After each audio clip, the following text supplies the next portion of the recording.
Kumpul mainan, kumpul kenangan. Saya D dan selamat datang ke video SM Collector. Okay guys, hari ni kita nak unboxing dan kita nak review Transformers Blokies Wave 5 box yang ketiga. Okay, so blind box kita tak tahu dalam dia apa. Okay, lepas kita buka baru kita dapat watak apa lah. Okay, dia ada 9 karakter. Okay, so hari tu kita dapat Wheeljack dengan Sentinel. Okay, so kita tunggu dapat apa lepas ni. Alright, so kita harap kali ni keluar Optimus Prime maybe. Okay, so tanpa memasa jom kita buka sekarang. Let's go. Okay, so kotak kita dah buka. Okay, jom kita keluarkan. Kita tengok dapat apa. Alright, so sama juga dia bagi 2 pack dan 1 manual.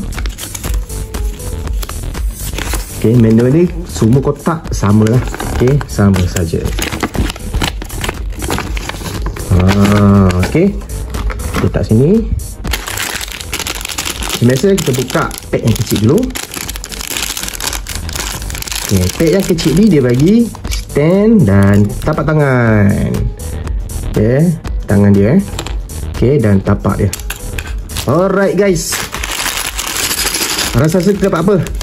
Rasa-rasanya kita dapat apa guys? Okay, jom kita buka sekarang.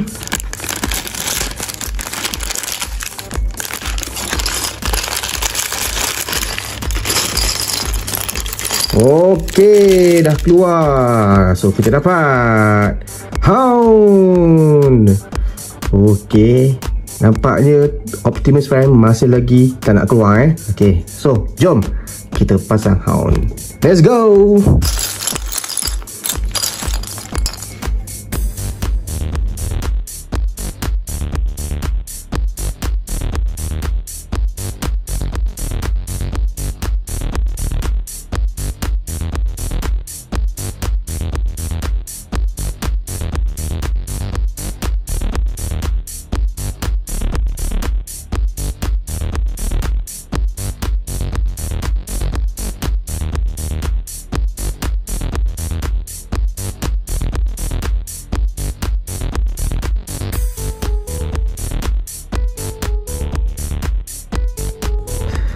Okey, dah pun siap. Macam nice kan?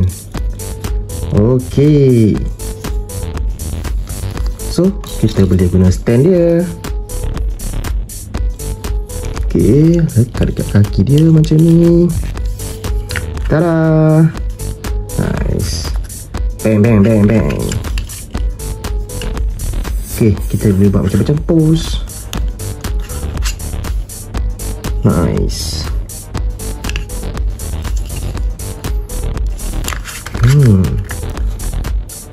Ya,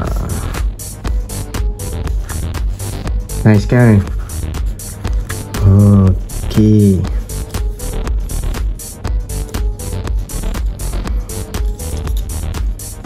simple but nice.